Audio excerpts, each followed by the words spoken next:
November 12, 1943. A cramped office inside the Bendler Block, Berlin, the heart of the German army's intelligence apparatus. Outside, the city trembled under distant air raids. Inside, two of the Reich's most capable analysts sat in silence, staring at numbers that had just ended the war. Though neither dared to say it aloud, Colonel Reinhard Gehlen, head of Foreign Armies East, and Colonel Alexis von Roen, his counterpart at Foreign Armies West, were men trained to see patterns where others saw chaos. They had tracked the Red Army's movements, predicted Allied offensives, mapped every rail line between Moscow and Paris. But what lay on their desk this evening was not a battle plan or an intercepted radio message. It was a stack of captured U.S. military logistics reports, and it revealed something far more terrifying than any weapon. At first glance, the papers seemed ordinary. Rows of numbers, columns of tonnage, delivery dates, stamped by American quartermasters, the bureaucratic debris of war. But behind those numbers was a truth so overwhelming that it stripped all meaning from strategy and courage alike. Von Roen slid a single document across the desk. "Fifth Army, Italy," he said quietly. "Monthly requisition, October." Gehlen adjusted his glasses and read in silence. The figures blurred before his eyes. 15,000 tons of ammunition, 3.2 million gallons of gasoline, 800,000 gallons of diesel for one corps. One American corps, a single component of a larger army group operating in a secondary theater, was receiving more material in a month than the entire Wehrmacht Army Group Center received on the Eastern Front. The colonel's hands trembled.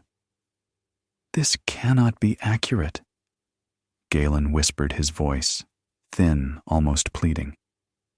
But the words carried no conviction. Von Rena's expression said everything. He had checked the math, cross-referenced every figure, and found no error. For 7 nights, the two officers had repeated this ritual, comparing captured American supply manifests with German production records. Every calculation confirmed the same impossible pattern. The Americans were fighting a different kind of war, not of men and tactics, but of arithmetic. America was delivering more artillery shells to a single corps in a month than Germany produced for entire fronts. Its fuel allocation for one formation exceeded what entire German armies received. It was not just superiority. It was industrial transcendence, a scale of operation beyond comprehension. Von Roen pulled another file from the stack.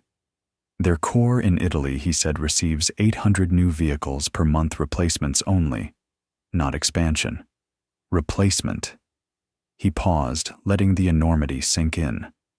"We delivered fewer tanks nationwide than that." What they were witnessing was not merely an imbalance of production, but the mathematical certainty of defeat.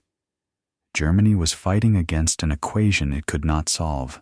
Both men had seen the Reich's war machine from the inside, the midnight shifts at Krupp, the forced labor camps feeding the steel mills, the total mobilization decreed by Goebbels and Speer. The factories ran without rest. The furnaces glowed like suns. Yet it was never enough. Every gain on the Eastern Front cost resources that could not be replaced.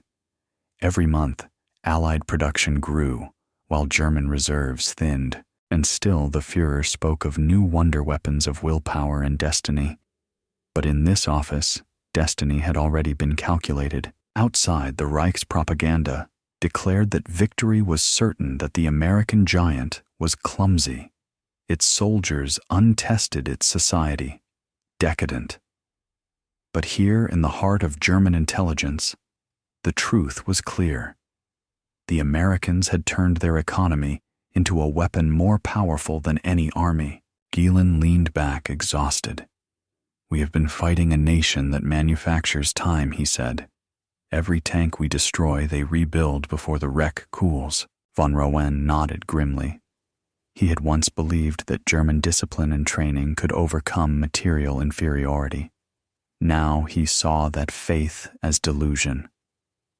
"We are not losing to generals," he murmured. "We are losing to engineers." Historians at the Rand Corporation would later call this moment the realization of the arithmetic war, when the German intelligence community finally understood that industrial capacity, not battlefield skill, would determine the outcome. Rand's later assessment, published decades after the war, summarized the lesson. In one line, Germany was not defeated by strategy, but by statistics. The root of this catastrophe stretched back years. Since the 1930s, German planners had measured industrial might by their own standards: high craftsmanship, precision engineering, and centralized production. They believed quality could compensate for quantity, that perfection could overcome mass. But in America, factories designed to build refrigerators and cars were converted overnight into tank and aircraft lines. The same assembly line culture that produced consumer abundance now produced military supremacy. The Germans had laughed when Roosevelt promised 50,000 aircraft a year. They dismissed it as propaganda. But by 1943, the United States had built nearly twice that number. The laughter had become silence. Von Roen stared at the mountain of documents before him: requisition forms, fuel records, shipping manifests. Every page was a verdict. "It's arithmetic," he said softly. And arithmetic always wins. Outside, the Bendler Block winter settled over a starving city. Berliners lined up for coal rations. Children scavenged for wood. Yet across the ocean, in the roaring furnaces of Pittsburgh and Detroit, night shifts hammered out the verdict of the war. Millions of tons of steel, rivers of oil, oceans of ships. For men like Galen and von Roen, trained to find patterns in chaos, the pattern was unmistakable. The war's outcome was not in doubt, only its duration. The colonel closed the folder gently, as if handling the autopsy of a nation. "If these numbers are true," he said, "then no amount of courage will change them." The office fell silent again. The lamp flickered, casting long shadows over the map of Europe on the wall, a map already out of date, already lost to mathematics. In the weeks that followed that grim November evening, Colonel Reinhard Galen and Colonel Alexis von Roen continued their verification with an almost religious rigor.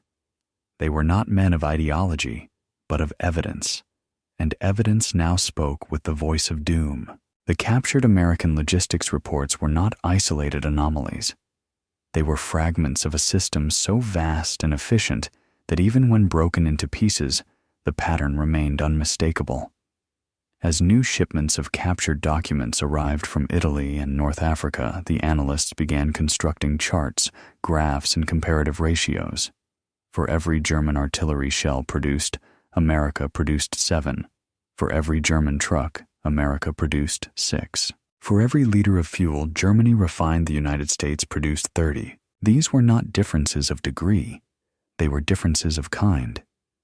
Galen later described it in his post-war notes as the moment when arithmetic acquired the weight of destiny. In a small notebook now preserved in the Bundesarchiv, Galen wrote a single line beneath a column of fuel figures: "We have reached the physical limits of willpower." It was not rhetoric, it was mathematics. To understand why the realization struck with such finality, one must grasp the assumptions that had guided German strategy since the 1930s. Hitler and his generals had built their war plans on a model of lightning campaigns, fast, decisive victories achieved before material disparity could matter. Blitzkrieg depended on speed, on concentrated effort, and above all, on the premise that wars could still be won by daring. That model had worked briefly. Poland fell in weeks. France collapsed in 44 days. The Balkans were conquered in 11. Each victory reinforced the illusion that tactical genius and morale could defy industrial arithmetic. But as the war expanded, the premise collapsed under its own weight. By 1943, Germany's conquests had become liabilities, vast territories that consumed more resources to occupy than they provided. Slave labor could extend output temporarily, but not infinitely. The synthetic fuel plants could replace oil in part, but at staggering energy costs. Allied bombers could strike faster than factories could recover. When Galen and von Roene studied the captured American fuel reports, they were looking at a civilization that had not only mastered mass production, but had mechanized abundance itself. The U.S. Fifth Army's wasteful allocations, the excess fuel used to power tents, heaters, even field kitchens were incomprehensible to Germans rationing every drop. And yet that waste was proof of something terrifying. The Americans could afford it. A 1943 American logistics report later cited by the U.S. Army War College recorded that combat efficiency is measured not by conservation, but by continuity of supply. For von Roene, that phrase captured the essence of American warfare, an economy designed not for brilliance, but for endurance. He compared that to the Reich's own numbers: 3 million barrels of synthetic fuel per month stretched across 4 fronts versus the American petroleum output of over 100 million. In one margin, he scribbled, "They refuel empires while we refill tanks." It was more than a resource gap. It was an industrial world view. Germany worshipped craftsmanship, the precision of a Panther tank, the elegance of a Messerschmitt. America worshipped scale, the idea that 10 good machines built in a day beat one perfect machine built in a week. Rand historian David Kahn would later describe this contrast as a war between two definitions of intelligence, the German as perfection of method, the American as optimization of process. Inside the Bendler block, the analysts' realization deepened into despair. Galen had access to the Wehrwirtschaftsamt War Economy Office reports that tracked steel, copper, and aluminum allocations. He compared them to captured U.S. documents from the War Production Board.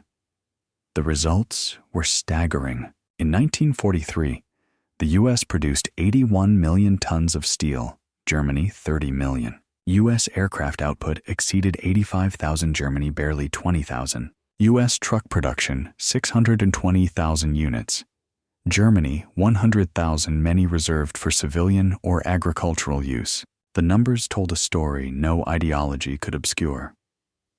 Germany was not losing the war because of mistakes or cowardice. It was losing because it was fighting against the largest industrial complex in human history. And yet, when these reports were passed upward, they met walls of denial. Hitler's aides dismissed them as enemy disinformation. Goebbels called them psychological sabotage.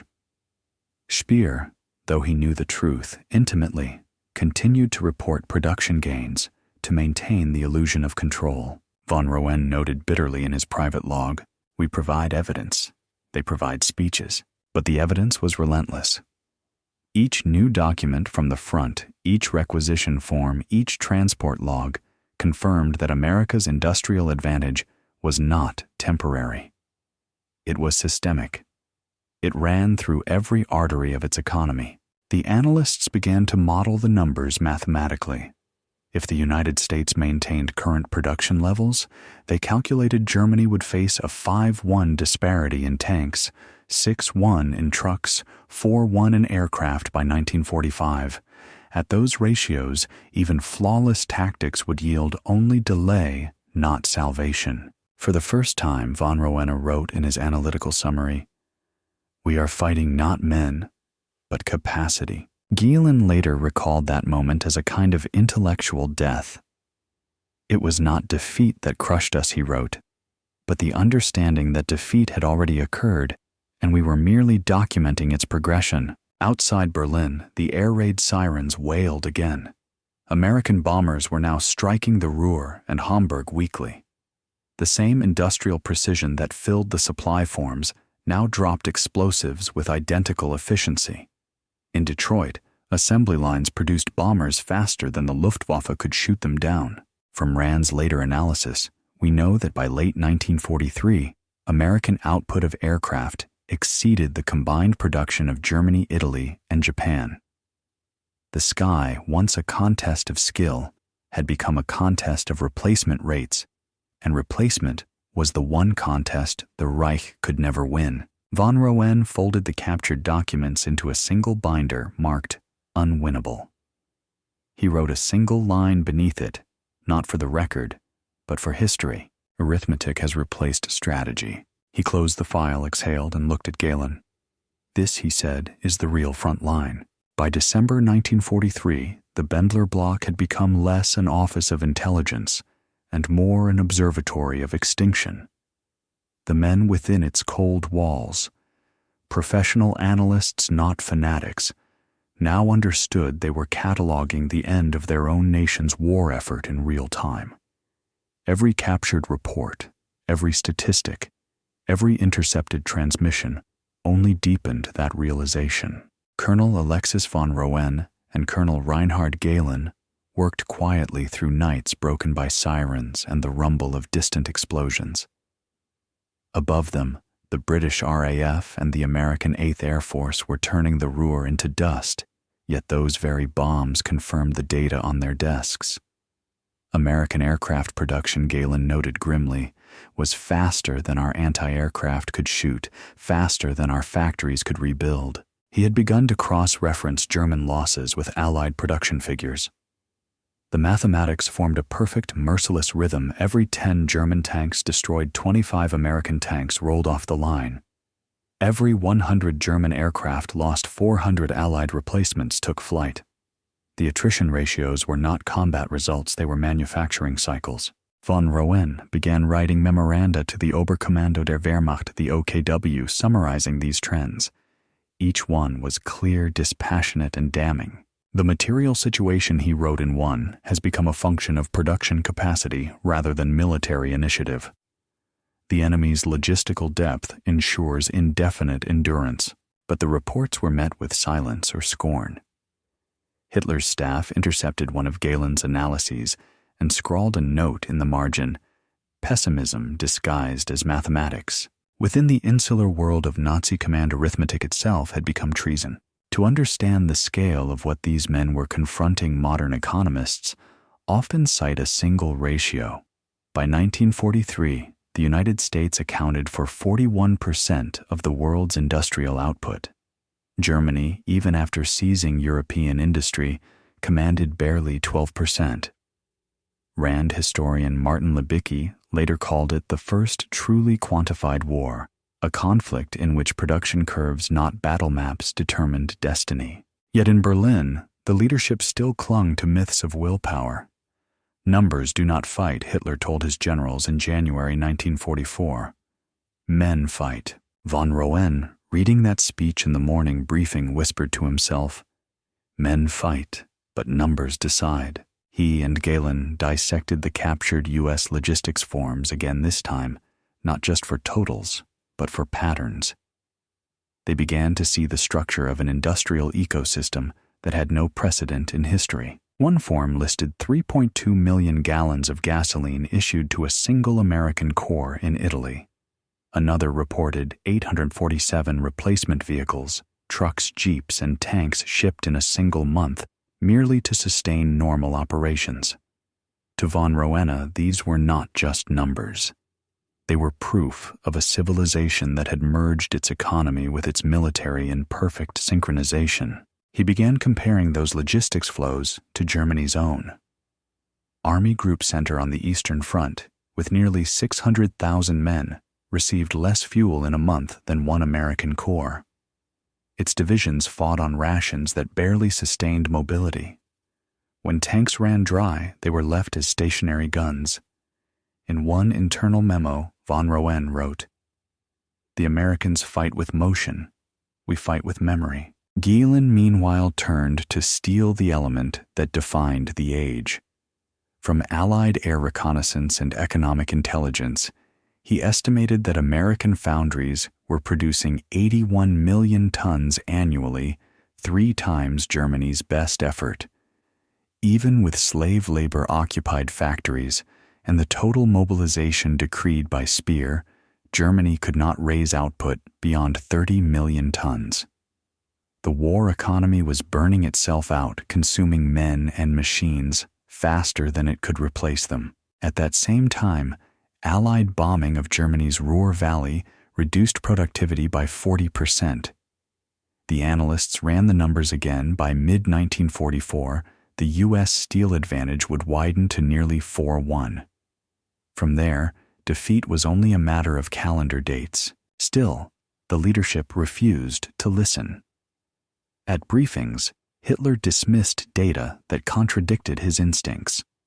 He claimed that Allied aircraft production was exaggerated, that America's industrial figures were statistical illusions, that German quality would outmatch American quantity.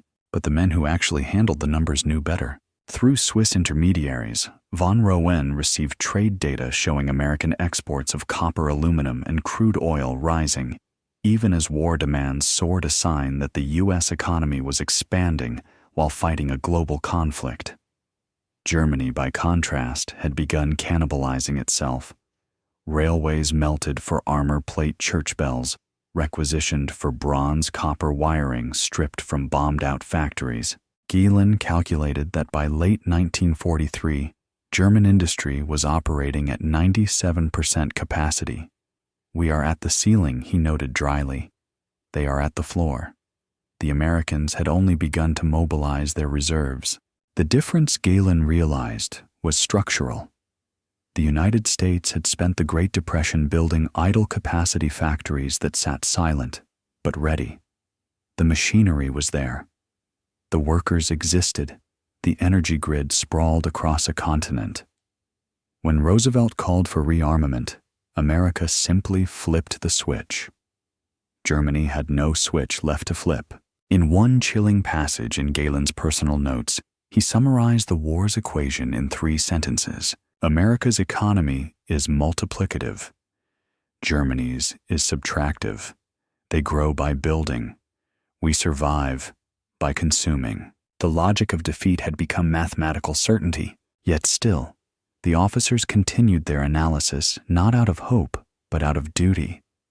They began tracking the Allied shipbuilding figures: 19.2 million tons of merchant shipping in 1943 versus 2.6 million tons lost to U-boats.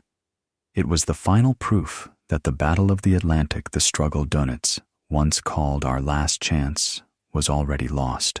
Von Rohen's commentary to OKW intelligence was brief. Even if every U-boat doubles its success rate, we would still fall behind by a factor of 7. No tactics can alter this arithmetic. But the report was never circulated beyond his department. The leadership had stopped reading analyses that produced only despair. For Gehlen, that silence was more telling than any data point. "We were analysts without an audience," he wrote later. "We could calculate the shape of disaster, but we could not make anyone look at it." As Christmas 1943 approached, the 2 men sat in the dim office where it had all begun. Outside, the city glowed under another air raid. The lights flickered. Papers trembled in the shock waves. Von Rohen closed his notebook, his eyes weary. "We are counting the seconds," he said quietly, "until arithmetic finishes what we started." By the first weeks of 1944, the analysts in the Bendler block no longer spoke of victory, only velocity, how fast the inevitable would arrive. The sound of the war was everywhere. The low thrum of generators during air raid blackouts, the rumble of Allied bombers overhead, the hollow echo of boots on marble corridors as couriers carried reports that no one wished to read. Yet inside room 42, Colonel Reinhard Gehlen and Colonel Alexis von Rohen continued their calculations as if recording the pulse of a dying empire. Gehlen's new charts mapped Germany's industrial decline against Allied growth. Every week the curves diverged more sharply. American aircraft production, once triple Germany's, was now quadruple. Tank output stood at a ratio of 5-1. Merchant ship tonnage exceeded all Axis losses combined by the middle of 1943, and the curve still pointed upward. "Our trajectory," he wrote, "is not downward, but exponential toward zero." The most disturbing revelation came not from new data, but from a captured American manual printed in Detroit, a guide for foremen at the Chrysler Tank Arsenal. It described a production line capable of delivering nearly 900 Sherman tanks a month, each assembled through parallel subsystems of prefabricated hulls, turrets, engines, and transmissions. To German engineers, the text read like science fiction. No single German facility produced that many tanks in a year. One factory von Roen noted dryly equals our entire nation. They verified it through aerial reconnaissance photographs of U.S. industrial zones, Detroit's vast grids of smokestacks and assembly halls stretching beyond the camera's edge.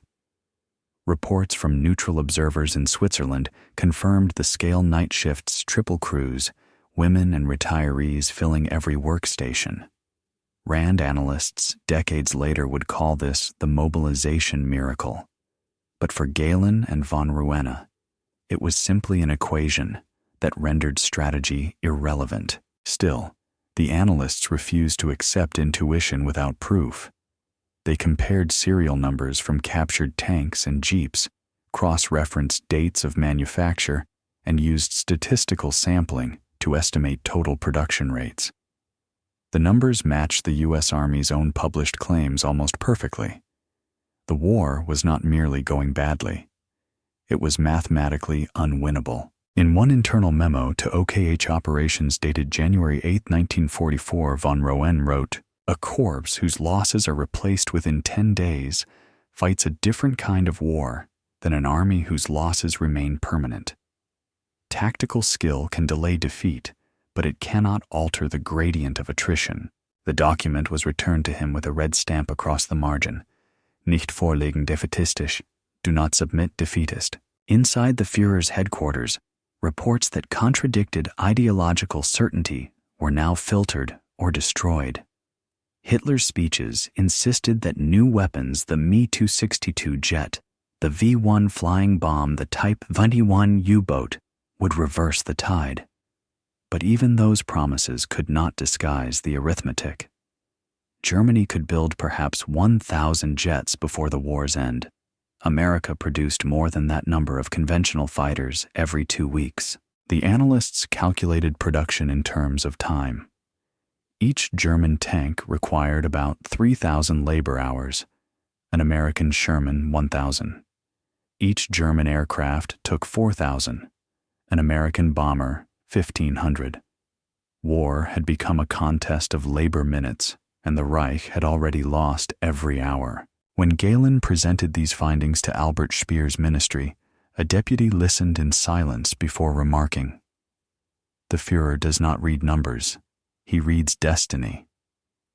Galen replied evenly, "Destiny has run out of fuel." Beyond the figures lay something even more devastating: the collapse of logistical mobility. German transport still relied on horses for nearly half its supply routes. Over 600,000 animals hauled artillery and rations across the Eastern Front. Every day they consumed fodder that had to be shipped instead of ammunition. By contrast, America's motorized fleets turned logistics into continuous motion. Convoys of 10,000 trucks moved supplies from port to front without interruption. The famous Red Ball Express would later carry 12,000 tons of cargo daily, more than the entire Wehrmacht received on the Western Front. Galen marked the comparison with bitter precision. They move forward on petroleum. We retreat on oats. Even the ocean, once Germany's shield, had turned against it.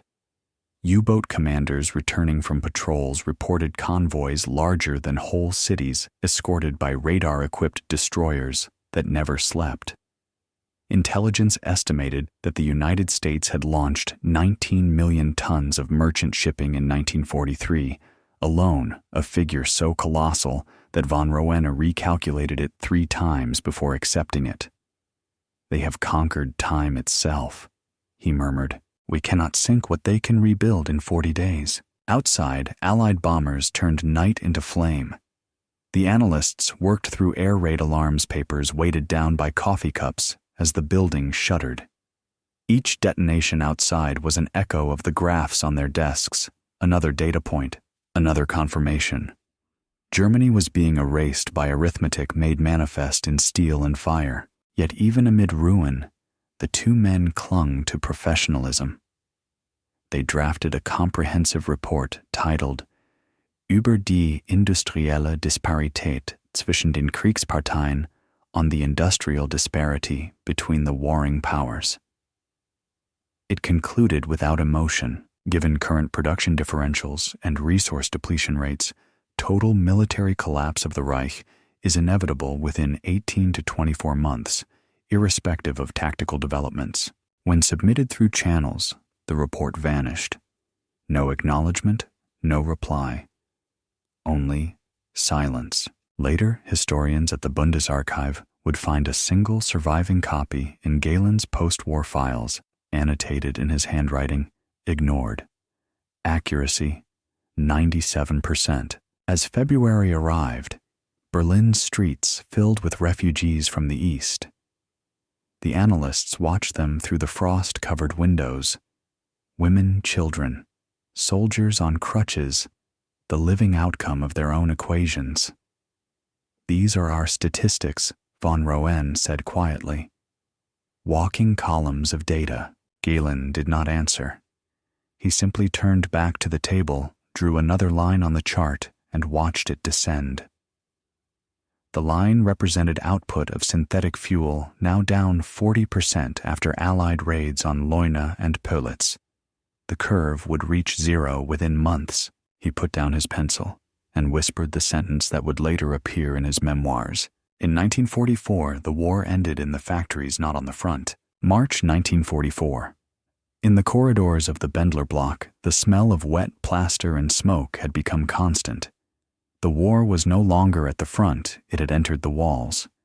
Files were moved to sellers' desks, relocated to basements, and typewriters carried by hand between rooms like relics of a vanished order. But in the small windowless office at the end of the West Wing, Colonels Reinhard Galen and Alexis von Rona continued their work. The air was heavy with exhaustion and cigarette ash, the quiet scratch of pencils replacing the sound of gunfire that now thundered in the distance. On the desk lay their latest compilation, Comparative Analysis of U.S. and German Resource Utilization Fiscal Year, 1943. The first line read, "The enemy's economy has no front lines." They had begun to think not as soldiers but as economists, mapping the war as a flow of energy, metal, and labor rather than divisions and regiments. Each chart told the same story, an asymmetry so absolute that even victory in battle could not alter it. The most damning figure concerned oil. Allied bombing had reduced Germany's synthetic fuel output from 3.5 million barrels per month to barely 1.8 million. America, by contrast, refined over 150 million. The Wehrmacht's armored divisions, the heart of Blitzkrieg, now received allocations measured in liters per day, not tons. Galen's pencil notes beside one table read, "Each kilometer costs blood." Von Roen, once a devout believer in the virtues of discipline and precision, now saw those same virtues as shackles. "We are victims of efficiency," he told Galen. "We optimized for scarcity, while they optimized for abundance." To illustrate, he prepared what he called the two arsenals, a side-by-side diagram comparing the Reich's and America's industrial ecosystems. Germany's looked like a pyramid, tall, narrow, dependent on central command, vulnerable at its base. America's resembled a grid, thousands of decentralized plants feeding into networks of subcontractors. Bomb one node, 10 others absorbed the load. It was resilience by design. This realization that structure, not spirit, defined survival, shook both men more deeply than any bombing raid. They had spent their careers in a system where obedience outweighed imagination. Now they were confronting an enemy that had mechanized creativity. The captured documents arriving from Italy and North Africa confirmed the pattern. Every requisition form was a testament to logistical philosophy. A single American division requested 5,000 replacement tires, 300,000 rations, and 1.2 million rounds of small arms ammunition in a week. German equivalents requested 1/3 of that amount for an entire army group and often received less. Even the handwriting on the forms seemed to tell a story: clean, orderly, abundant ink and paper. "You can see prosperity in the penmanship," von Roen remarked grimly. They began compiling the information into what would later be called the Arithmetic War Dossier. It contained charts comparing steel, aluminum, fuel, food shipping, and manpower ratios. The conclusion, underlined twice in red, read, "The differential is irreversible. Continuation of hostilities serves no strategic outcome other than delay." When this dossier was circulated to the OKW, it was intercepted by an aide to General Jodl and returned marked "unhelpful for morale." Weeks later, an internal memo ordered that future statistical analyses be tempered by optimism. That phrase, "tempered by optimism," became a bitter joke within the intelligence section. Galen began signing internal notes, tempered by arithmetic. As spring approached, both men watched the Reich tighten its grip on illusion. Goebbels's broadcasts claimed that Allied bombing only hardened German resolve. Speer reported record armaments production figures achieved by counting unfinished tanks and training aircraft as completed units. Hitler spoke of total victory or total destruction, unable to see that both had already converged. One night after curfew, Galen and von Roen stayed behind, poring over a newly intercepted American quartermaster report from the Italian campaign. The figures listed daily fuel consumption for one armored division at 250,000 gallons. Von Roen recalculated it twice, then whispered, "That is more than we deliver to the entire Southern Front in a week." He stared at the numbers for a long moment, then looked up. "This is what defeat looks like before it happens." Galen said nothing. He reached for a map and began to pencil in arrows showing the projected Allied advance based solely on logistics. No tactics, no morale, just supply mathematics. The pattern was unambiguous.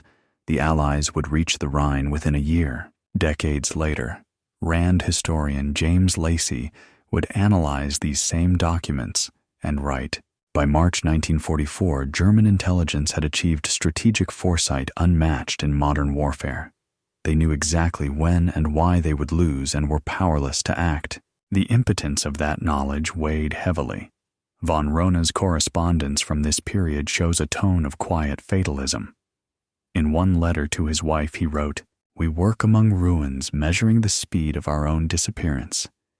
Every figure is a grave." In April, when Allied bombers obliterated the Leuna works again, Galen marked the event not with emotion, but with notation: fuel production, minus 32%. Prediction confirmed. Each raid seemed to erase another line from their projections until the graphs were indistinguishable from the city's skyline, descending broken, incomplete. One afternoon, a junior analyst entered their office trembling, holding a new intercept. U.S. shipyards had surpassed 1,000 Liberty ships, completed since 1941. Von Roena glanced at the figure, then smiled faintly. 1,000 ships, he said.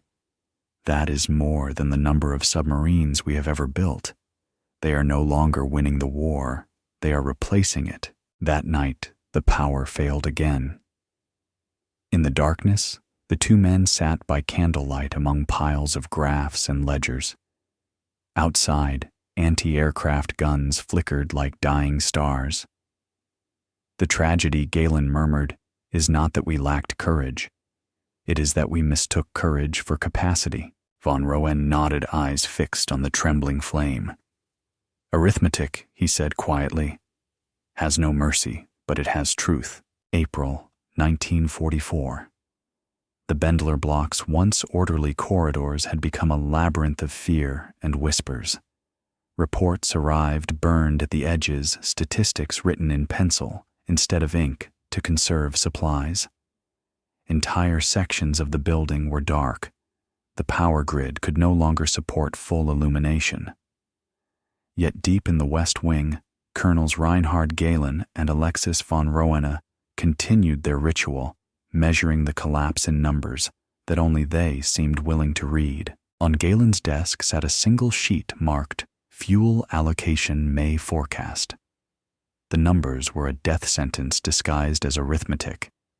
The Luftwaffe's aviation fuel reserves, once adequate for 3 months of operations, would reach exhaustion within 6 weeks. Synthetic plants at Leuna and Berlin were already operating at 30% capacity, crippled by Allied bombing. Von Rona ran the calculation twice and looked up. By midsummer, he said, our planes will have wings, but no air beneath them. That line would later appear in his tribunal testimony after the war, not as poetry, but as prophecy. The two men had by now become pariahs within their own service. Their reports were dismissed as defeatist, their projections labeled the mathematics of surrender. But they persisted, documenting what they called the terminal phase of industrial exhaustion. Each day, Galen compared weapon output to fuel consumption. The results revealed the final absurdity of the Reich's war economy. Factories still produced tanks that could not be fueled aircraft, that could not fly, and ammunition that could not be delivered.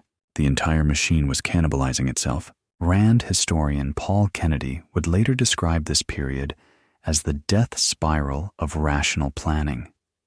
In a system built on ideology rather than evidence, the only men who could see reality had already been rendered irrelevant. Within the OKW, the atmosphere bordered on delusion. Hitler, surrounded by sycophants and doctored reports, declared that the new Wunderwaffen, the V-1, the V-2, and the jet-powered Me-262 would restore the balance of production through terror. Galen received the technical specifications and did the math. Even if every one of the projected 10,000 V-weapons hit London, the tonnage delivered would equal less than 2 nights of Allied bombing. We are trading equations for explosions, he wrote in the margin. When that memorandum reached Speer's ministry, a secretary scrawled across the bottom, unpatriotic tone. Refrain from further commentary. By now, von Roen had begun keeping a private journal, small, leather-bound, hidden in the false bottom of a drawer. His entries were written in precise cursive, dated, and cross-referenced to official reports. April 18th. Galen and I have ceased to be analysts. We are witnesses. Every calculation confirms that willpower is no longer a variable. April 27th. The Führer demands miracles. Arithmetic does not grant miracles. Their only solace came from the clarity of data itself. Facts were incorruptible even when truth was forbidden. Galen Ever, the methodical archivist, began preparing what he called the Collapsakte collapse file. It contained summaries of raw figures from across occupied Europe factory outputs, transport losses, coal shipments, civilian energy usage.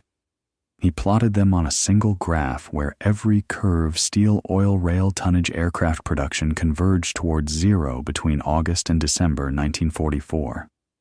Beneath the graph, he wrote, mathematical convergence equals military extinction. In later declassified CIA archives, analysts studying Galen's wartime papers noted that his model's projection matched the actual timeline of Germany's collapse with an error margin of less than 3 weeks. But in the spring of 1944, such precision had no audience. Inside the Bendler block, morale disintegrated. Rumors of an anti-Hitler conspiracy, what would later become the July 20th plot, began to circulate quietly. Many of von Roena's colleagues were sympathetic, yet he, though openly disillusioned, refused to engage in assassination. To kill him would change nothing, he told a friend. The system itself is arithmetically terminal.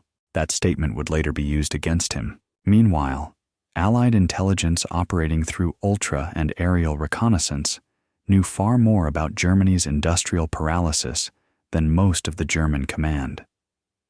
American analysts had already intercepted the signs of collapse, that Galen and von Rona were recording erratic fuel movements, the sudden drop in armored division readiness, and the decrease in Luftwaffe sorties.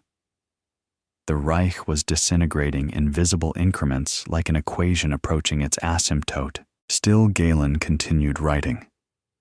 His May report opened with the sentence that would later appear in dozens of post-war studies. From this point forward, Germany no longer wages war. It merely documents the rate of defeat. He described how every part of the war economy had entered negative feedback trains destroyed faster than repaired engines, cannibalized for spare parts, workers diverted from arms factories to rubble clearing. Even time had turned against them. Every hour he wrote our losses compound by a factor of delay. Von Rohen, ever the moralist, saw in these numbers not just failure, but judgment.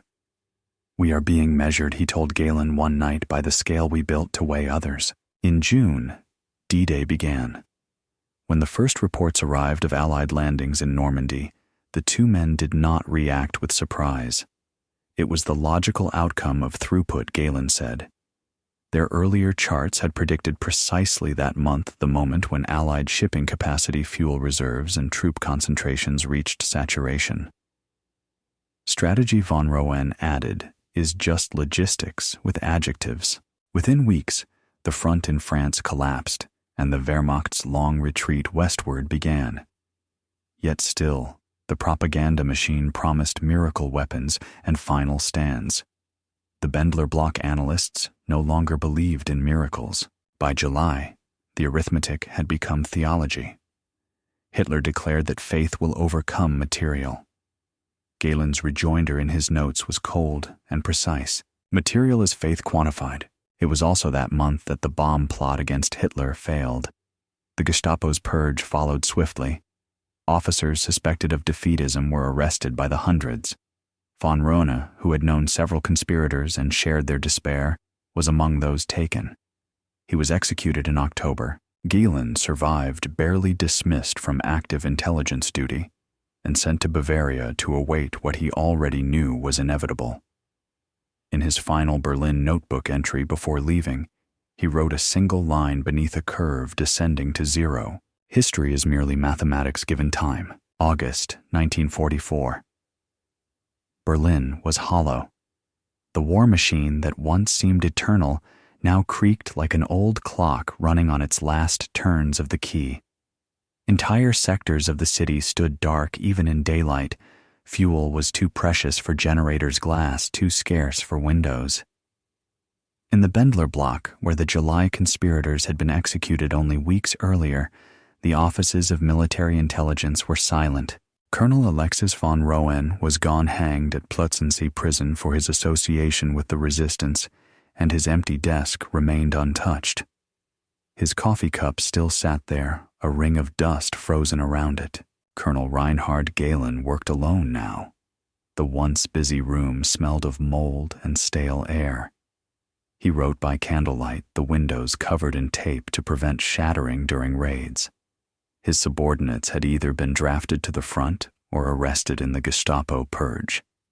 The walls still bore the fading outlines of charts torn down after von Rohen's arrest production graphs, resource tables, ratios. Their absence made the room seem naked, as though even mathematics had abandoned the Reich. The data Galen continued to receive painted a picture beyond repair. Fuel, minus 70% since January. Aircraft output halved. Rail transport paralyzed. Synthetic rubber nearly gone. Civilians starved while tanks without engines sat useless in depots. In one surviving fragment of his notes, Galen wrote, "We are building shadows of weapons. The factories echo with the noise of nothing." The very structure of the Reich's war economy had inverted itself. The regime was still allocating resources for weapons that could no longer be used. Me-262 jet engines without kerosene U-boats, without crews, V-2 rockets, without guidance gyroscopes. Even the production figures that Speer proudly announced on the radio were illusions, numbers inflated by counting unfinished chassis and unusable airframes. Galen knew it. Everyone with access to real data knew it, yet no one dared to say so aloud. He compiled one final dossier, Endphase-Bericht ökonomische Grundlagen des militärischen Zusammenbruchs. Final Phase Report, Economic Foundations of Military Collapse. It opened with the words, "The German Reich now fights without the material prerequisites of modern war. Our enemy possesses infinite depth. We possess only surface." He sent the report up the chain. It disappeared into the void like all the others. Outside Berlin, the Red Army was advancing toward the Vistula. To the west, the Allies had broken through at Saint-Lô and were racing toward Paris. Each event matched Galen's forecasts precisely, yet accuracy had become meaningless. "Prediction without influence is prophecy," he wrote, and prophecy is no longer intelligence. He no longer wore his uniform in full. The decorations, he said, belonged to another century. He spent his evenings alone listening to distant anti-aircraft guns and making quiet calculations on scraps of paper. The graphs were all identical now, descending arcs that converged into the same vanishing point. In September, when Speer's ministry announced that new jet squadrons would soon change the course of the air war, Galen penciled a simple equation on his blotter. 200 jets x 1,000 liters fuel, 200,000 liters, 200,000, 0, 0. He folded the sheet and filed it under operational forecasts. In another entry dated September 14th, he wrote, "We have replaced strategy with superstition. Arithmetic is now the only form of honesty left." The Gestapo's shadow stretched over the building. Clerks whispered that Galen himself might be next, that his fatalistic reports had drawn the Führer's attention. But by then, Galen no longer feared arrest. "If they shoot me," he told an aide, "they will have to find bullets that still exist." Outside Germany, Allied economists had already reached the same conclusions. In Washington, the Office of Strategic Services compiled data from Ultra and captured shipping manifests. One OSS report concluded that Germany is no longer a nation at war, but an economy in collapse. Another, dated September 1944, eerily echoed Galen's own words. "The enemy continues to fight, but not to win, only to postpone defeat." When Galen read the translated OSS excerpts months later as a POW, he remarked dryly, they were reading the same numbers. In October, news reached Berlin of von Roena's execution. The Gestapo called it justice. Galen called it the silence of reason. He retrieved their final joint dossier, still hidden in the false drawer, and inscribed a last line beneath the title page. He believed in the numbers until the end. The Allied bombings intensified. The city trembled nightly. One evening, a direct hit shattered the windows of the Bendler block. Galen salvaged what files he could, wrapping them in oilcloth to protect them from water and ash. In his later memoirs, he recalled standing amid the rubble and realizing that the last functioning weapon of the German army was its bureaucracy, still filing, still stamping, still recording a world that no longer existed. By the winter of 1944, his final summary read like an obituary for an empire. Total fuel availability 15% of 1943 levels. Rail network functionality 23%. Steel production 19%. Operational divisions 45 half immobile. At the bottom, one sentence underlined twice. Collapse is no longer avoidable. Only its tempo remains undetermined. When American bombers roared over Berlin that December, Galen did not seek shelter. He stood in the courtyard watching the sky light up. "They are not bombing us," he told a colleague beside him. "They are erasing the evidence," and in a sense he was right. The war Germany had once imagined of strategy, courage, and destiny no longer existed. What remained was arithmetic cold and infinite, grinding down the remnants of a civilization that had mistaken precision for power. January 1945. The Reich was living on borrowed hours. The sound of artillery rolled faintly across the frozen plains east of the Oder River, a sound that once signified German triumph, now an approaching echo of annihilation. In the remains of his office near the Tiergarten, Colonel Reinhard Galen sat surrounded by crates of documents. They were not reports anymore. They were epitaphs written in numbers. He no longer reported to anyone. The High Command had fractured into isolated fiefdoms of denial. Himmler's SS was issuing fabricated production data, claiming miraculous recovery of aircraft output. Goebbels's propaganda ministry broadcasted statistics of record tank deliveries that no one in the field could find. But Galen's calculations derived from railway manifests, refinery tallies, and smuggled factory records told the true story: production was down by 2/3 since summer. Fuel, the bloodstream of modern war, had dried up completely. The Luftwaffe now flew less than 500 sorties per week, many of them glider missions or one-way flights. Entire armored divisions sat motionless, their engines cannibalized to keep headquarters trucks running. The army, Galen wrote, is no longer a force. It is an inventory. From an intercepted Allied broadcast, he heard that American factories had just surpassed 100,000 aircraft produced in 1944, while German output had collapsed under the weight of bombing and resource exhaustion.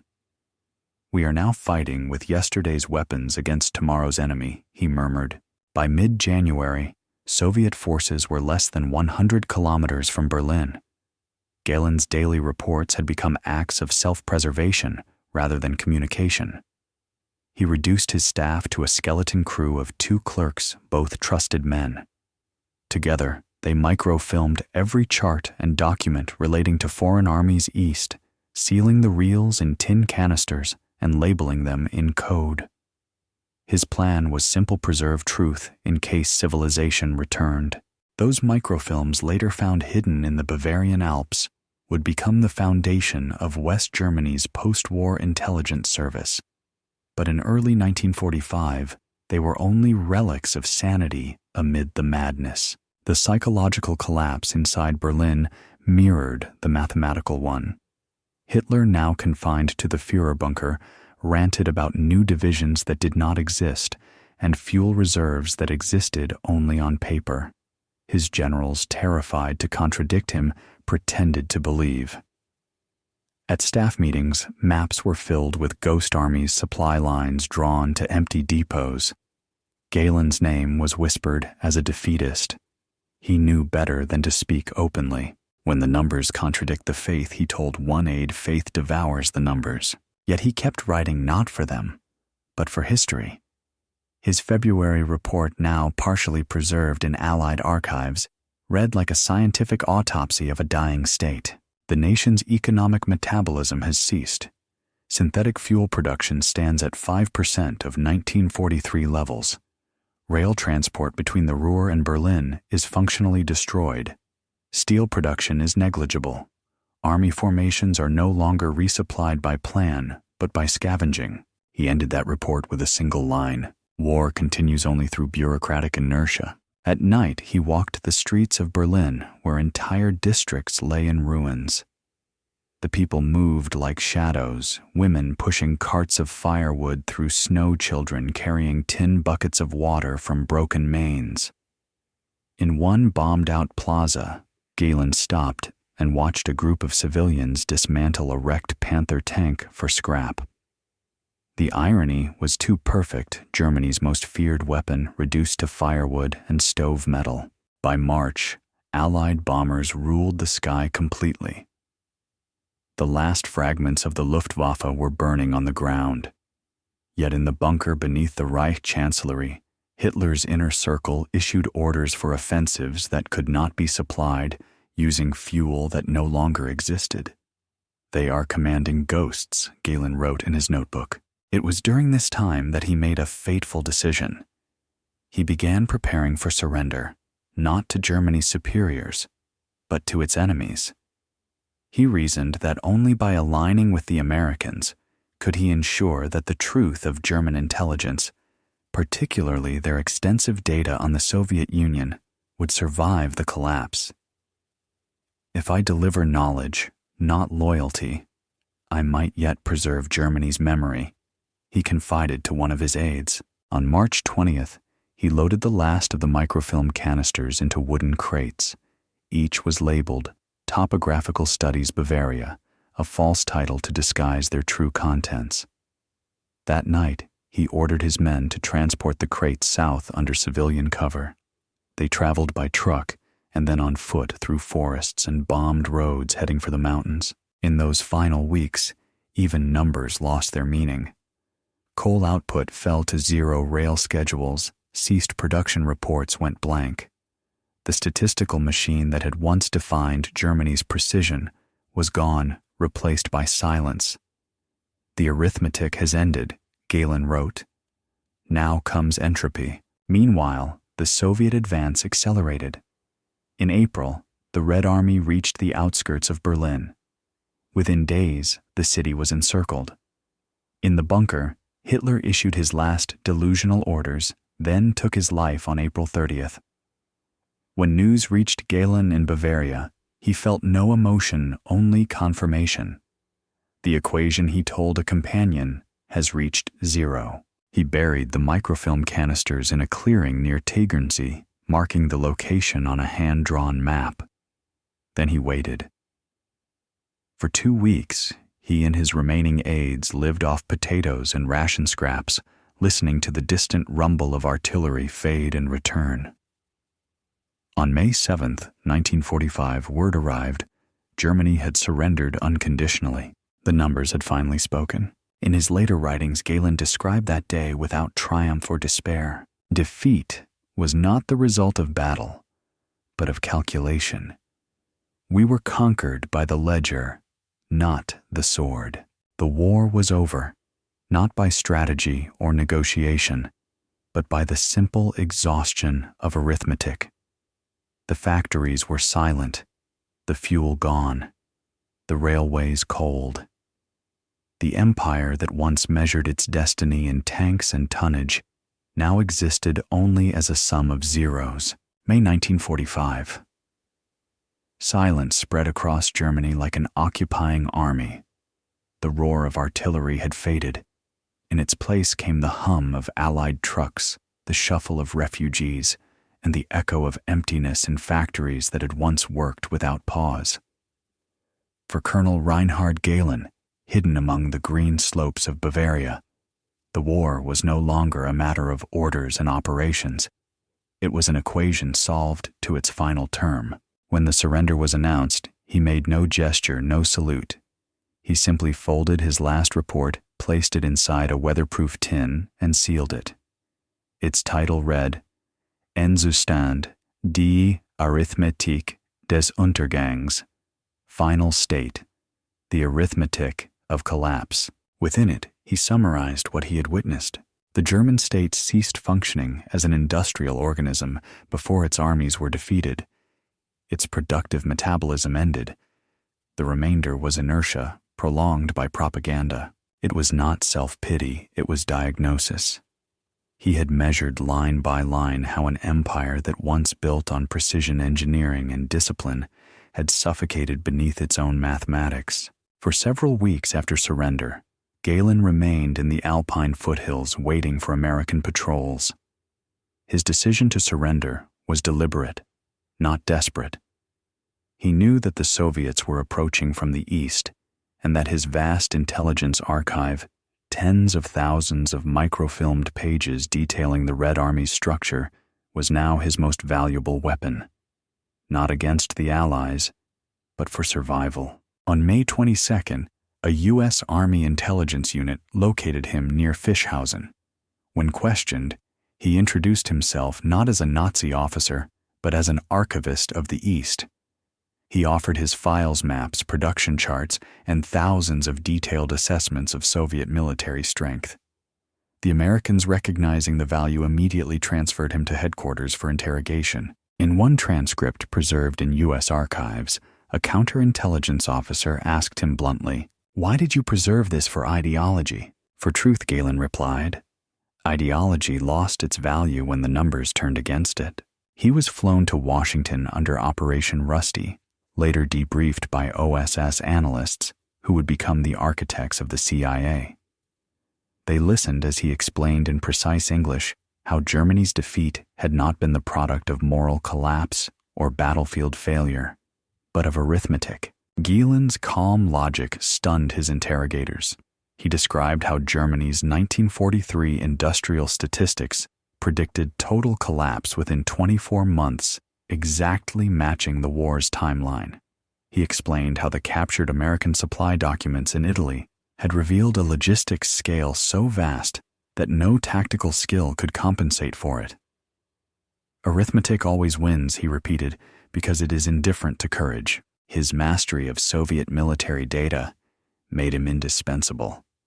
Within a year, under American supervision, Galen was placed in charge of a new intelligence network, what would later become the Bundesnachrichtendienst, BND, West Germany's Federal Intelligence Service. The microfilms buried in Bavaria became the foundation of Cold War espionage, but the moral cost of survival followed him. In his private notes from 1946, long before he became a Cold War figurehead, he wrote, "We Germans did not lose the war in the field or in the air. We lost it in the factory, in the ledger, and in the refusal to accept reality when arithmetic demanded surrender." He described von Roena, often his friend executed for believing truth mattered more than obedience. He died for numbers, Galen wrote. He died for the idea that evidence must outlive lies. Meanwhile, Allied analysts began reviewing the mountain of captured German reports. Among them was von Roena's final 1943 memorandum, the one Hitler had dismissed as defeatist. Its projections of Allied industrial superiority proved uncannily precise. Historians from the U.S. Army War College would later cite it as one of the most accurate strategic analyses ever produced during the Second World War. The irony was devastating. The men who had known Germany's defeat most clearly had been executed for saying so. Across Europe, cities rebuilt on ashes. American trucks delivered food where once they had delivered ammunition. Liberty ships that had outnumbered U-boats were now ferrying grain and medicine. The same mathematical abundance that had crushed Germany now fed the world it had destroyed. For Galen, it was a bitter symmetry. The arithmetic of victory, he wrote in his memoirs, is also the arithmetic of reconstruction. Production decides not only who wins, but who feeds the defeated. By 1947, his analytical discipline had become the template for Western intelligence measuring power, not by speeches or ideology, but by industrial output, oil consumption, and rail tonnage. Every empire, he told an American general, is built on logistics. Belief may start wars, but transport ends them. He had learned that from the ruins, yet Galen remained haunted by a question that data could not answer. Why had his nation refused to see what the numbers proved beyond doubt? In a lecture years later, he said quietly, "We mistook arithmetic for destiny. We believed that will could change quantity, that courage could overcome steel. We forgot that factories, not fantasies, win total wars." And behind those words lay the deeper tragedy that millions had died after the truth was known. The analysts in Berlin had predicted defeat 18 months before surrender. They had written it down, charted it, even projected its timing within a quarter's accuracy. But they were ignored, imprisoned, or executed for the crime of clarity. When asked in an interview how he had survived when others didn't, Galen answered simply, "I stopped arguing with the delusion. I started documenting it." That statement would define his later life, an analyst who turned survival into data preservation. His notes became part of the Allied Intelligence Technical Report series, filed under the category Industrial Attrition Axis Powers. In those reports, amid graphs and equations, one sentence appeared again and again: "The factories won the war." But Galen, more than any historian, knew the corollary that few dared to write, and arithmetic decided who deserved to survive it. 1946-1948. Europe stood between ruin and resurrection. The soot of war had not yet settled when new boundaries were drawn with pencils on maps, lines between zones, ideologies, and futures. In the middle of this shifting geometry sat a man whose mind still ran in ratios and graphs, Reinhard Gehlen, the mathematician of Germany's defeat, now reborn as the strategist of its survival. He was no longer Colonel Gehlen of the Wehrmacht. He was Herr Dr. Schneider, a cover name assigned by the U.S. Army's G2 division. His offices were not in the ruins of Berlin, but in a former monastery near Pullach, south of Munich. There, in cold rooms still scented with wax and mildew, he reassembled his wartime network not of spies, but of statisticians, economists, and analysts.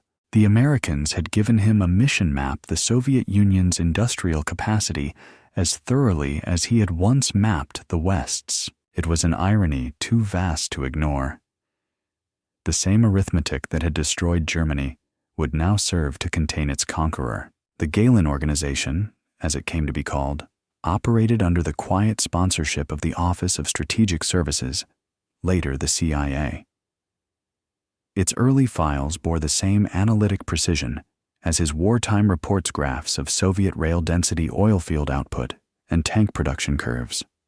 He trained his new agents not to think like soldiers, but like accountants of power. A gun without gasoline, he told them, is a number without context.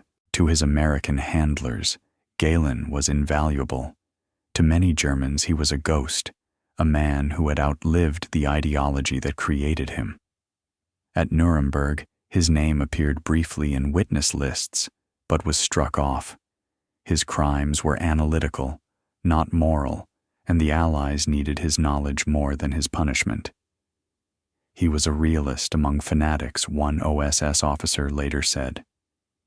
He survived because he understood math better than faith. But privately, Gehlen's notebooks told a different story, not of triumph, but of remorse. In one 1947 entry, he wrote, "The numbers we measured were not abstract. Every percentage of steel, every ton of fuel, every man-hour meant human breath. We measured extinction in units of efficiency." That admission haunted him. During debriefings in Washington, he often corrected Allied officers who called the war a clash of ideologies. No, he said it was a failure of calculation. One side mismeasured the other.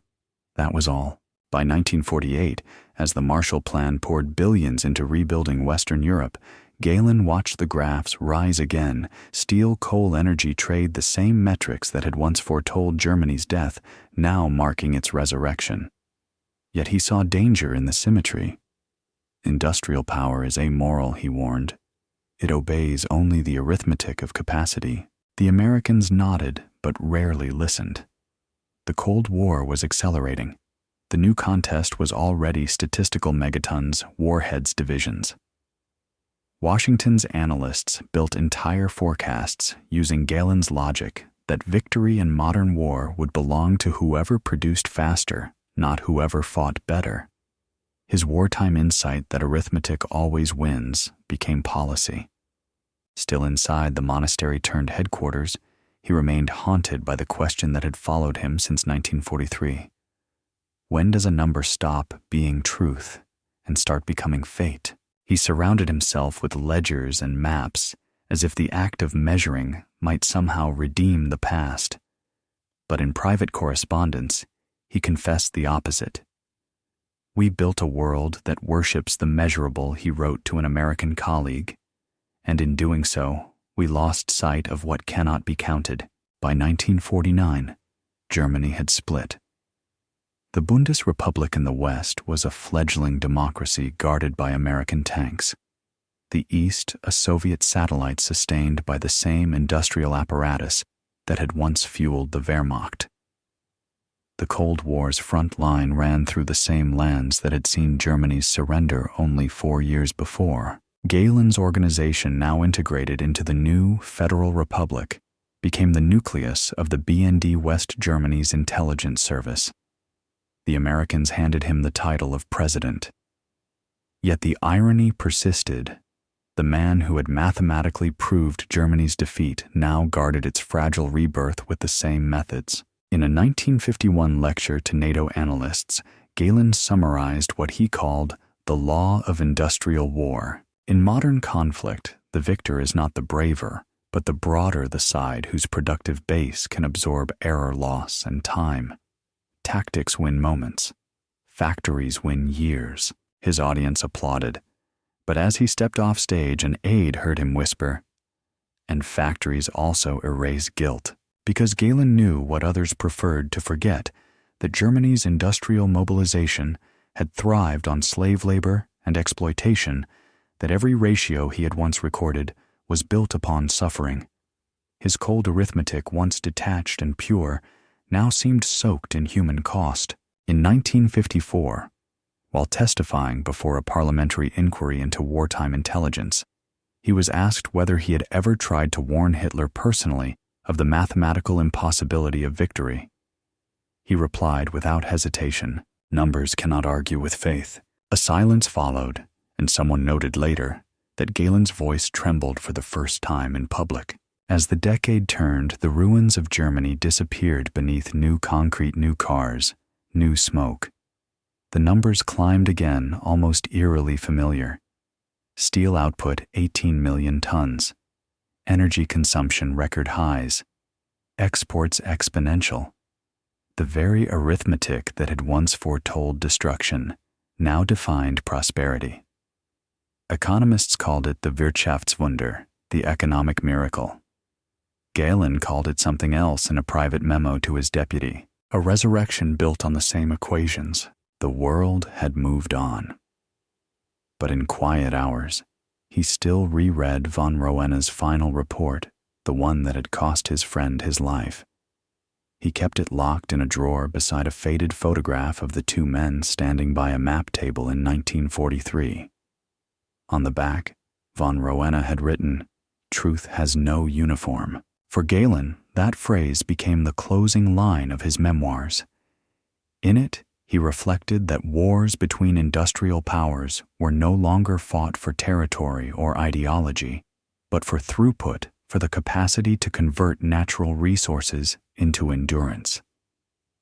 The future, he wrote, belongs to whoever best understands logistics and fears its consequences. He ended the book as he had ended his wartime career, with a single unadorned sentence that contained both wisdom and warning. Factories decide the fate of nations. Arithmetic writes their epitaphs. 1960s, a new world had taken shape, one that measured power, not in tanks or troops, but in production indexes and gross domestic product. Across the oceans, the United States and the Soviet Union stared at each other through the mirrored logic of industrial escalation. Each side counted and calculated building arsenals that dwarfed even the imagination of the men who had once fought in Europe. Reinhard Galen watched it unfold from his office in Pullach, now a well-guarded compound bearing the seal of the Bundesnachrichtendienst. His hair was white, his voice reduced to a rasp, but his obsession remained unchanged: numbers. He read intelligence summaries, not for intrigue, but for ratios: missile output versus factory capacity, steel tonnage versus fuel production, education budgets versus military R&D. To him, the Cold War was merely the Second World War's continuation by cleaner arithmetic. He recognized in the US-Soviet rivalry the same fatal symmetry that had once doomed Germany, two empires enslaved to the logic of quantity. Both believed that if they could produce enough of anything, they could not be defeated. "The war has not vanished," he wrote in a private 1962 memorandum to the CIA liaison office. "It has only migrated from the battlefield to the balance sheet." Yet Galen's relationship with his new American patrons was uneasy. The Americans respected his intellect, but distrusted his past. Within the West German government, moral questions began to surface about his wartime role. Former subordinates testified that his department had relied on data extracted through forced labor and interrogation. Galen deflected responsibility with the same calm precision he once applied to analysis. "My task was to measure, not to judge." That answer satisfied no one, least of all himself. He withdrew further into his report, speaking less to colleagues, writing more to himself. His private notebooks, later discovered after his death, reveal a man haunted by his own philosophy. "I spent a lifetime proving that arithmetic wins," one entry reads, "but I failed to ask whether humanity should." The technological revolution of the 1960s fascinated him. Computers, vast room-sized machines fed by punch cards, began performing calculations that had once taken months. American and Soviet strategists called it systems analysis. But Galen saw something older and darker, the mechanization of his own logic. "They are teaching machines to think like I once did," he told a visiting journalist in 1965. "Perhaps they will also inherit my blindness." The journalist asked what he meant, that when one trusts the numbers too much. Galen said softly, "People become statistics before they become casualties." He watched the Vietnam War unfold on newsreels, factories producing helicopters as fast as they were being shot down, supply convoys stretching endlessly, commanders quoting kill ratios as if they were exchange rates. The same pattern he noted bitterly in a margin of his diary. Another nation discovering that efficiency is not victory. In 1968, as student protests shook West Germany, demonstrators marched through Munich carrying signs that read, "Keine Zahlen, ohne Schuld, no numbers, without guilt." They meant the technocrats of their own generation. But Galen recognized the accusation. To the young, he represented the ghost of a system that had measured humanity until it disappeared beneath its own statistics. The students burned his image in effigy outside the BND gates. He watched from his window, neither angry nor surprised. He retired officially in 1968, turning over the agency to younger men who saw intelligence less as an art of insight than as a process of computation. The BND continued to expand under American models, relying increasingly on computers, satellite data, and quantitative forecasting, the descendants of Galen's wartime graphs. The age of digital surveillance had begun. In his final years, he moved to a small house in Bavaria, not far from the place where he had buried his microfilms 2 decades earlier. He walked daily among the same pines, the same mountains that had once hidden the last fragments of Germany's truth. In winter, he sat beside the fire rereading old reports, the 1943 fuel charts, the Liberty ship tonnage tables, the production ratios that had defined his career. The numbers were honest, he wrote, but the men who read them were not. That sentence would become the epigraph of his unpublished memoir, The Arithmetic of Defeat. In its pages, he traced not Germany's fall, but civilization's addiction to measurement. He argued that the 20th century had replaced morality with mathematics, that the triumph of industry had created a new god efficiency. We learned to quantify everything he wrote except the cost of being wrong. He lived long enough to see men land on the moon, an act of technological brilliance made possible by the same industrial arithmetic he had once chronicled in war. When journalists called it humanity's greatest victory, Galen reportedly smiled faintly and said, "Perhaps, but every triumph of calculation hides the shadow of its catastrophe." In the final pages of his notes, written in shaky hand in 1977, only months before his death, he returned to the memory of von Rohne, the colleague executed for delivering an honest report. Galen quoted him one last time, "Truth has no uniform." Then he added his own postscript, "But truth also has no audience until the ruins have cooled." He died quietly that same year, leaving behind a legacy both vital and uncomfortable, the man who proved that modern war could be predicted, and in doing so, revealed that it could never truly be won. The records he preserved now rest in archives across Germany and the United States, still studied by strategists and historians who seek to understand why empires rise and why they collapse when arithmetic overtakes imagination. And in those dusty boxes, the logic remains intact. The same equations that once foretold defeat still whisper their lesson. Factories decide fates. Production is prophecy, and arithmetic unchallenged always wins. Late 1970s, the Cold War hummed like a machine too vast to stop. Nuclear arsenals gleamed in their silos. Economies pulsed with energy drawn from oil fields that stretched across continents. On the surface, humanity had entered an age of progress. Beneath it, the mathematics that Reinhard Gehlen had once feared were quietly governing everything: resource flows, population, curves, productivity, indexes, the coded arithmetic of survival. He did not live to see the computers shrink, the satellites multiply, or the world knit together by fiber optics. Yet his influence endured invisible, embedded in the logic of intelligence itself. The BND he founded evolved into a modern analytical bureaucracy. Its reports no longer came typed on onion-skin paper, but streamed through networks of punched tape and mainframes, still asking the same questions he once asked with pencil and slide rule: who produces, how fast, how much? In Washington, London, and Moscow, policymakers spoke a new dialect that would have sounded eerily familiar to him: deterrence by capacity-force ratios, industrial resilience. Every briefing was an echo of his 1943 insight that war between industrial states is a contest of throughput, not courage. And just as before, few asked what such arithmetic meant for the human beings counted within it. Historians who studied his post-war papers saw both brilliance and guilt interwoven. To them, Gehlen was not merely a survivor of the Third Reich. He was the first modern intelligence technocrat, the prototype of an analyst who believed numbers could explain everything and redeem nothing. His posthumous reputation split along that line in Western archives. He was praised for building the analytic backbone of Cold War Europe.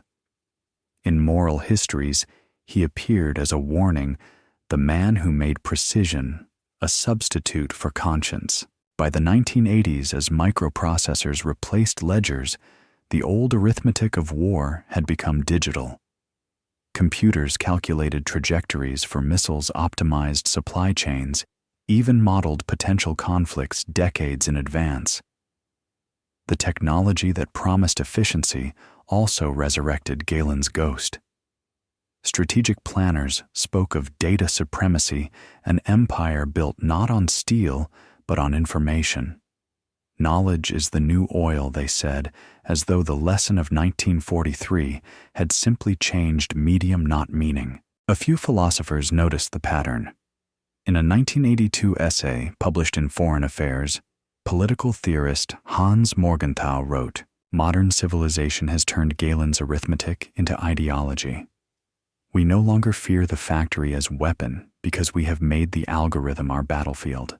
The words might have pleased and frightened Gehlen in equal measure decades later, after the fall of the Berlin Wall.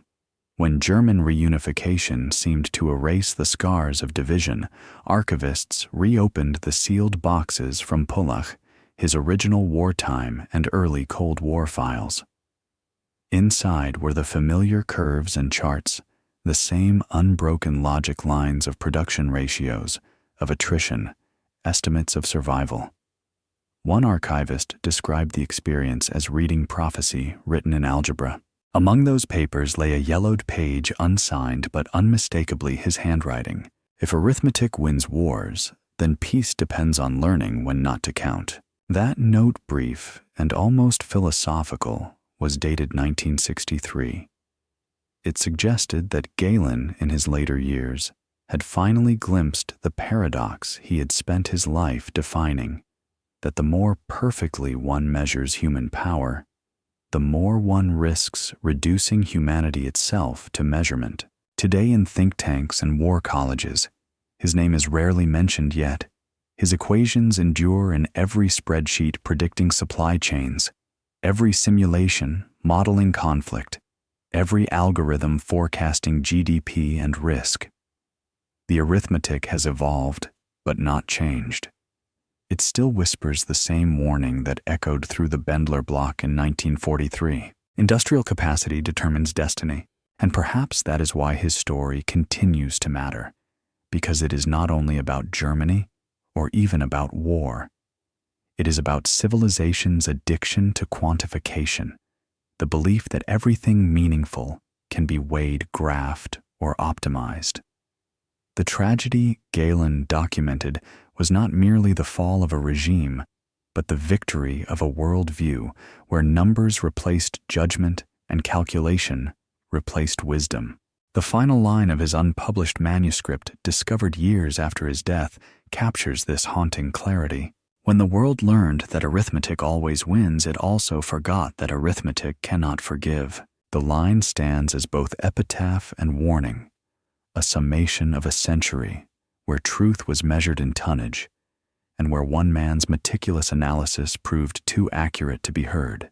In the end, Reinhard Galen's legacy was not the data he preserved, nor the agency he built, but the paradox he embodied, that intelligence without humanity leads not to victory, but to inevitability. Factories still decide fates, equations still draw borders, and arithmetic, relentless, impartial, eternal, still waits to prove again that it always wins.